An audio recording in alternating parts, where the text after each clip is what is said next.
What's good, y'all? So, as you can already see, per the title, we're going to be talking about why I've been unlucky in love. And it's been an array of reasons. Number one being me always pursuing and chasing when I should be letting it come to me.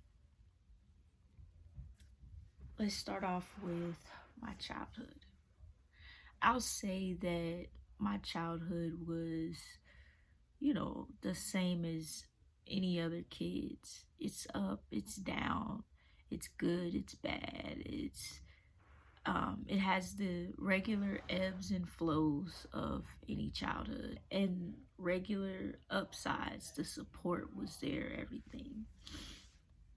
So I grew up in Tampa, Florida. We moved around to Brandon as well. I spent time in Riverview, Gibsonton. We've been all over the city. So there's that. When I was in preschool, or I say it was kindergarten, that's when I started getting introduced to sexuality. And you might be thinking, oh my God, that's so freaking young. I think that's very young as well to be, just looking at girls in my grade, in a way that's like, even if it's an innocent crush, I was still looking at them in that way. And I even had a girl that during like nap time, we would kiss each other and we would play house. I would be the boy, she would be the girl, and we would interact in that way with each other. So since a young age, I'll say I always knew what I was attracted to, which is it's young. I started early with that. I started very early. Fast forwarding to middle school. When middle school happened, I realized, hey, love isn't supposed to be between two females. Love is supposed to be between a man and a female and a male. So that's why I started saying, okay, I'm bisexual and I'm willing to date. I'm willing to date men, and I'm willing to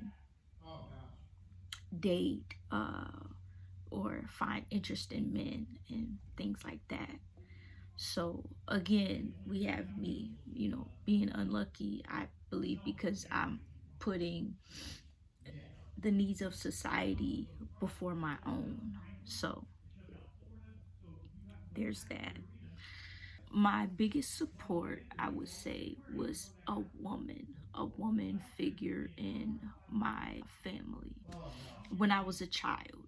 Of course, it's changed throughout the years, but in my formative years, my great grandmother being the person that I would just go to for love, not even to vent, but to get authentic love, to get, and all of my grandmothers, loved me and gave me that type of love. I mean, the person that I ran to for that love was her, you know.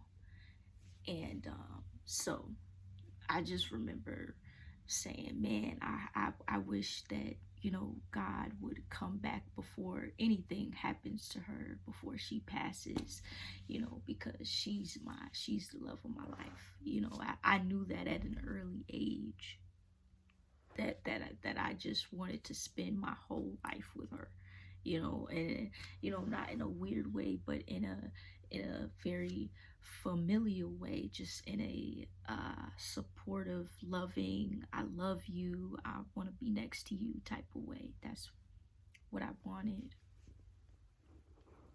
When I was in middle school, I just started talking to boys. On the phone, we would text each other all night, talk on the phone all night, I had developed a liking for this one guy. And then he started bringing up sex. And that's when we parted ways. If I'm not ready, I establish those boundaries. And, for a couple weeks of talking, I'm not ready. I don't know you. I'm not ready to share my body with you in that type of way. So that didn't work out. So I ended up talking to another guy. This guy, he was very sweet to me. He was very nice to me. He would buy me cookies and things like that, and at the lunch line, and buy me snacks. There was a gas station we would all walk to. He would buy me snacks or buy my friends snacks. It was like, really nice of him. So we would do that, and so he ended up being my boyfriend. What we would do is we would just hug each other. We never kissed, never on the lips. Maybe he kissed my cheek before. I can't really remember. I obviously wasn't particularly happy or satisfied with that relationship because, at this time I'm still dressing in a way that's very feminine presenting, and I'm not super happy with it. That's not what I want to be. That's not, there's something left to be desired. So in high school, I started becoming more into myself, not wearing clothes specifically tailored and made for boys, but wearing jeans. I always had jeans on, never wore a dress. Or maybe I did a couple of times, of course, for homecoming and things like that, I wore dresses. But in school, people would know me as something like a STEM. That's what you call somebody that's a stud and a femme at the same time. Like, they dress that way. Like, I would wear a tight shirt and some loose jeans, or some tight jeans and a loose shirt. It's just very ambiguous. You can't really tell whether I'm gay or not. It's just that. And at the same time, remember, I'm fighting my sexuality. I don't want to be gay at this time. So when I finally said, okay, time for me to have a girlfriend, I was a sophomore, and we're in high school. I was a sophomore in high school, and I saw a girl on my bus. She was on my same bus, and I just started talking to her. She was just a cute girl to me. I found her attractive, so I just struck up a conversation. We started talking. Everything was going cool. And then she was new to the school, so she was like the new girl, that everybody wanted, and I'm not thinking like this. I'm just thinking, I like this girl. She's attractive to me. So I'm pursuing, talking to her. And then I was on the flag football team, so I told her, you should sign up. You should go to the flag football tryouts. We got tryouts on this day. I think you should come. Now, I'm not knowing whether she's good or not, or athletic or not. I'm just wanting more time with the girl. I'm just wanting to be around her more. And that was the way I knew to do it, because when in the year before, I would touch a girl on our bus on our way to like games and stuff like that. We were together on a bus, and I do remember that I pursued her as well. So I guess I forgot about her. I don't know if she was freshman year or sophomore year, but I just remember that that's just what happened. So we're talking to her sophomore year, telling her she should try out. So she tries out, and she ends up being very athletic. She's fast, she's catching the ball. She's like a running back, she's really good. I'm like, dang, you're really good. So now we're spending more time with each other. We're seeing each other more. We're even, sometimes her mom will take me home, or my parents will take her home, or my parents will take her to practice, or her parents will take me to practice, and we're getting acquainted now. Now we're getting to know each other. It's getting serious. I can only imagine how that was for my parents, because I'm sure they saw, that I wasn't a regular high school sophomore kid. I was pursuing women. And a part of the issue I also will say is that school is happening. This is a time where you're supposed to be focused on school. You're not supposed to be focused on relationships and trying to be with girls and trying to be with boys and all that stuff. It's not. It just makes me sick to my stomach even thinking about it, how early I started, just because I didn't have really anybody to really speak to about what was going on with me, because my household was very Christian, and to be fair, I was very Christian as well. I couldn't even talk to myself about it if I wanted to, so I just didn't know who to go to. So the only other way that I knew to do is to experience it, to try it out and see if that's what I really wanted, because I wasn't talking to myself. So I'm like, let me just try it. Look, if you know what you're attracted to, you know what you're attracted to. You need to be like, okay, cool, I'm attracted to this. That's cool. That's fine. I would say don't date until you 23, 24, So that's what ended up happening. We were in a relationship. And again, I also have to say that, remember I told you about my great-grandmother ended up passing away. So I lost her before I was finding myself in sexuality terms. And I do believe that if she were still around, I would have went to her. That's the only person in my whole life that I can say that I sincerely would have went to her first before I did anything, but she was gone by that time. And it's a shame. It's a shame, because she just was the only person that I trusted outside of myself, and barely even trusted myself, but outside of myself, she would have been the only person that I trusted with this information, just being homosexual, and knowing that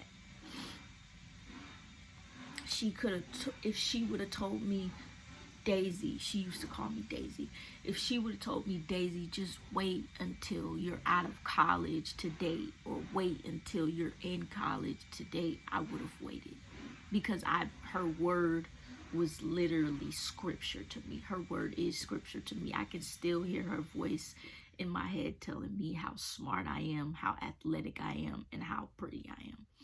That was just our relationship.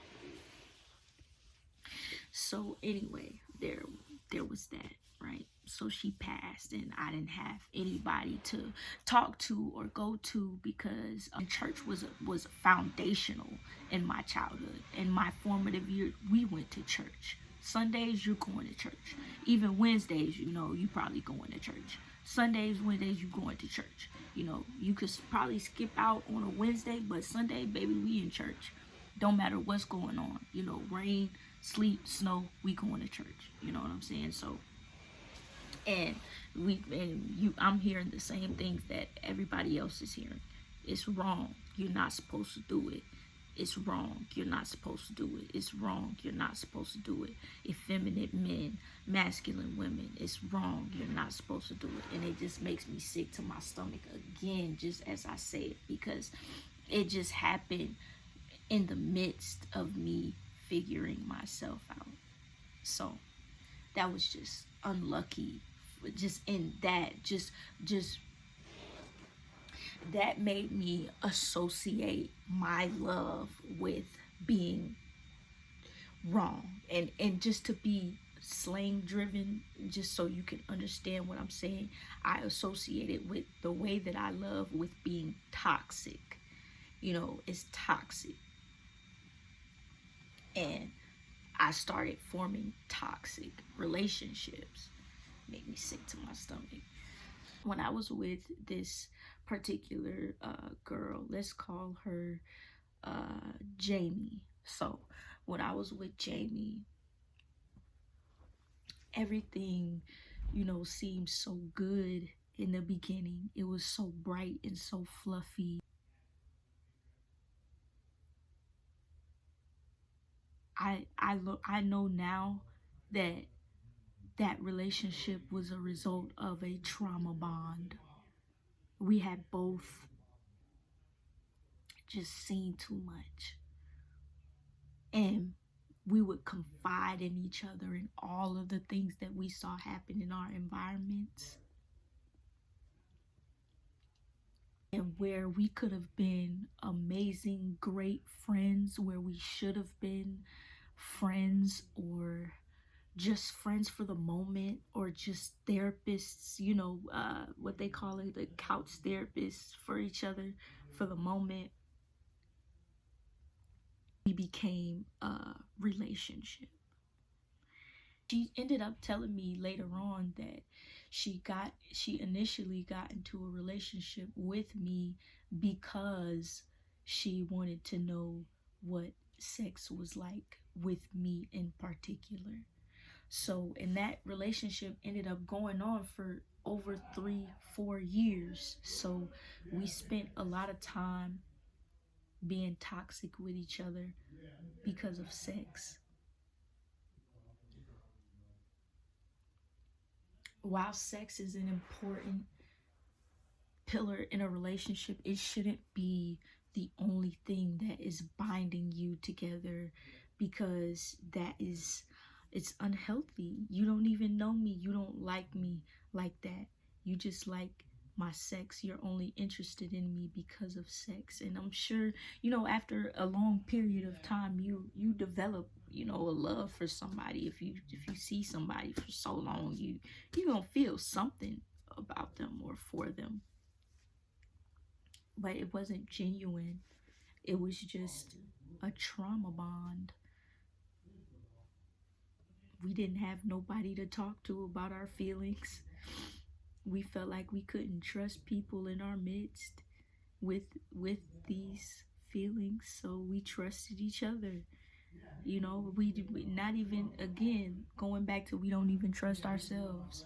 That's a part of the reason why I've been unlucky in love as well, not trusting myself. Because there were times when I felt like maybe not the relationship, but I felt like the relationship was wrong, you know, and that's not a sexuality thing. That's this relationship between me and you is not supposed to be happening. This shouldn't be happening. And I didn't trust my gut because I didn't trust myself. So it's like, what the fuck? So I started talking to her in college. We dated. Excuse me. Why do I keep saying college? I started talking to her my sophomore year of high school, and we dated up until my sophomore year of college. So there's that. It was like 4 years, or 3 or 4 years, and so of us just going back and forth with each other, just going back and forth. And there was cheating, and guess what? Guess why I cheated? For sex. I'm sure that she cheated for sex too. We didn't like each other. We just trusted each other in a time. We just needed each other to get through a time together. And we took that and we made it something bigger than what it was. We were supposed to just be using each other, but we ended up abusing each other. That's just what happened. And I realized that now. So let's get to college, right? There was a young lady that she took interest in me. I used to tell her about me and Jamie's problems. Let's call her Um, let's call her fucking Stevie. So, um, Stevie, she just always poured into me. And Stevie, the only relationship that she saw was between her mother and her father. So before me, she was traditionally heterosexual. She didn't know anything about being homosexual or liking a female or anything like that. She was just going with what her heart told her. And her heart, I guess, told her that she wanted to try me out for size, you know. So when that she pursued me, you know, that was a relationship where I was being pursued, you know, and even when she did pursue me, I was confused. Like, I've never seen this before. I've never seen a woman like wanna pursue me before. Like, so I was a little bit confused, and at the same time I was a little bit closed off to it. But she ended up opening me up a lot, you know. Every time she saw me, she would call me pretty. And remember, I told y'all that my great grandmother used to call me pretty all the time. She used to say, "Man, you so cute. You so cute. Look at you, just so cute." You know, she was just pouring into me in that way, making, just gassing me up, making me feel good. You know, so to this day, she's my favorite relationship. Yeah, I can't stop smiling thinking about little Stevie. You know what I mean? He is. She's with a man now, you know. She seems happy, but she was my favorite relationship. We never even truly broke up. We just drifted apart and stopped talking. We had arguments. I remember all of our arguments. You know, I remember we argued because she ate my food. We argued because because she never wanted to pay for a date ever. You know what I'm saying? We argued because, you know, it's just little stupid stuff we would argue about. Like, and I'm just thinking about it now, like, how silly were we, you know, in college arguing like we're married. You know, and the funny part is we talked about marriage, and we talked about having kids together. We talked about all these things because that we were just close. We were close. Like, sex was a part of our relationship, but sex wasn't our relationship. Now let me tell you, unlucky in love, I pursued another female while I was with her. And I believe it's because of my ego and my pride, wouldn't let me love someone that liked me before I liked them. I wanted it to be my choice. So I just chose someone else to pursue. And that was a part of the dwindling of our relationship. You know, that was a part of me hacking at our connection that we had. It was just such a beautiful connection that I just didn't cherish. You know, it was such a beautiful connection that I just didn't cherish. So beautiful. So then our relationship ended, and I fell in love with a poet. I write poetry myself, so I felt like I had found a kindred spirit. I pursued and I pursued and I pursued until finally one day we just started talking. We talked for hours on end. And then I started reverting back to how I got my first relationship. Trauma bonding. I tried to trauma bond with her, and she quickly rejected that. It couldn't happen like that. When I was liking this poet, because I'm thinking this woman's just like me, You know, she's just like me. She been through the same things as me. She's gay, you know, or she's homosexual. She's sweet. She looks like she's been through a lot. You know, she just reminds me of me. That's the easiest way to say it. She reminds me of me. So that happened. And when I was liking her, it's like the clock stopped. It's like, and it was never official, but it's like the clock stopped. Just at the possibility of a possibility. Clock stopped. I was head over heels. So fast forward, I graduated, right?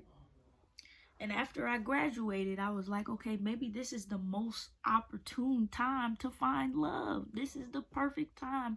I got some responsibilities squared away. I could love somebody. I could get whatever job I want. You know, not even thinking about law school. You know what I'm saying? Because I do want to go to law school. I still haven't been to law school, y'all. You know, I have to go to law school. And I'm thinking about love, but I'm supposed to be thinking about law school. That's another part of my issues, getting the responsibilities mixed up. And excuse me, getting the responsibilities mixed up and conflating one with the other. Like, if I focus on this, I can't focus on this, or if I focus on that, I can't focus on that. If I know that I can't focus on two things at once, I have to choose one. And the funny part is, I want to choose all these women, but I don't want to choose my profession, my career, and my future. It's just real shit. So fast forward, after graduation, I started to get the hots for an older woman. Now, this older woman, she had already graduated from college, really esteemed college. You know, I think more than anything else, I looked up to her. More than anything else, I looked up to her. More than anything else, I loved how intelligent she was, and I'm very, very intelligent as well. We look for people with the same things as us. You know, we want people that are the same as us. Let's just be real for a second. Can we be real for a second? We basically want to date ourselves. But like in the other form, in the form that we are attracted to. You know, that's just what I see with all of these relationships. We just want to be with somebody that's like us. So I see somebody intelligent like me. And remember, my great grandmother would call me intelligent all the time. Smart. You're so smart. Because I would get straight A's and all this stuff. And I forgot to mention, when I started focusing more on these women that I was choosing to pursue or choosing to be with, my grades would fall. So I was becoming less like the person that my granny knew me to be, and more like a worldly, ignorant imbecile, you know? So there was that. It's all about checks and balances, though. When you put all your eggs in one basket, all your eggs into this relationship, then you can't pursue your career. And if you put all your eggs into your career, you can't pursue a relationship. It's about checks and balances, and one is always gonna serve over the other at any given time. It's never gonna be 50-50, but as long as there's communication and everything like that, it could be successful. I didn't know that going into my life, and now I know it because I'm talking to y'all and I'm telling y'all what happened. So anyway, yeah, I started liking her. Again, we never got official she was the same way as the poet in a way, you know, so close yet so far away, within, like almost within reach, like right here, and this is where my reach extended. So it was like I was being breadcrumbed by both of them, and it was like just making me kind of go crazy in a way. She made me feel special. She made me feel like, you know, I don't date these young people, but you're special. That's how she made me feel like. And this is up to present day, you know. That's how she made me feel like. She made me feel like I was the only person, you know, that she would ever even have interest in, or ever even think about having interest in. And that's when the ball dropped. You know, she started talking about somebody on social media, how much she liked him. And I'm thinking she's talking about me, you know, because I use he, him pronouns. So when she's saying he and him or whatever, you know, I'm thinking she's talking about me, because because people that respect me use my pronouns, or people that respect my situation use my pronouns. So I'm thinking she's talking about me. You know, the time comes where she's going on a date and it's not me. And I just know that my heart was crushed. You know, my heart was crushed. Now here I am, you know, focusing on my career, and also, you know, letting my love life just kind of chill on the side now. And I think that even that can be detrimental. I'm making more money than I've ever made in my life. However, there's this respect for women that is dwindling down. There's just respect for women that is just, it keeps getting smaller and smaller and smaller because of who I've chosen to be with. So I've been unlucky in love because of who I've chosen to pursue. And I hope y'all enjoyed that. I'm DJ, they call me DJ. And I have a reaction channel. But yeah, y'all, that's it. Thank you.